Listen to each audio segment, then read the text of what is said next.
was a short, sharp action, wasn't it? And as such, I'd just like to go quickly through it to make sure that we've got the whole scenario covered. And it went basically like this. The Prussians were in front of a bridge that led to the town of Avignon, and they had to keep it from the French. The French were advancing down the road, and the commander saw that he couldn't turn the flanks, so he had to be a headlong charge, and that's what he decided to do. He sent the Mamelukes out on his left flank, and they approached a Prussian regiment of lancers, fired their carbines at them, killed a few.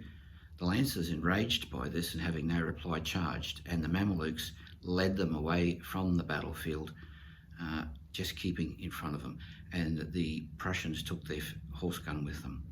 Now, on the French right, the 5th Hussars in their beautiful blue uniforms approached the Prussians, and their job was to keep them looking at the cavalry, but the cavalry was not to engage unless it got an opportunity, which it didn't, because the battle was over before you knew it. The Irish light regiment attached to the French was sent forward to engage the Prussian lights, and they fought over a little wooded hill just to the left of the road. And the French won that hill, but only because their regiment was bigger than the Prussian.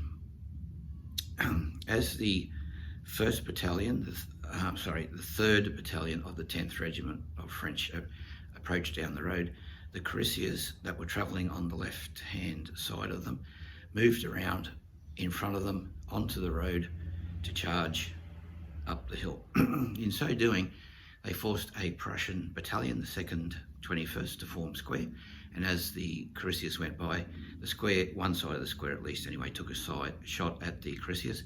At that close range, the cuirassiers would not stop musket balls, and they actually did kill a couple. On the road, the cuirassiers, get that right, were now fired on by a Prussian field gun, and there was a Prussian field gun on the left flank of the Prussian line, and it was firing at the French infantry as they came down the road the whole time. The Prussians sent some dragoons charging down the hill at the cuirassiers, but the cuirassiers were too strong for them, and they crushed that body of cavalry. In reorganising themselves after that fierce fight, they were then fired on by Prussian guard and a Prussian field gun, and again from the square. They took some casualties, but continued then to charge up the hill and hit the Prussian guard.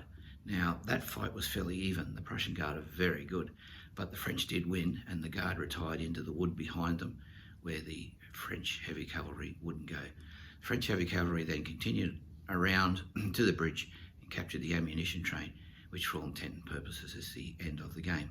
But as we look back down the hill from the Prussian side, on their left flank, having seen that the French had broken through, they made plans to leave, and the French Hussars would let them go, no use dying when the battle's already won.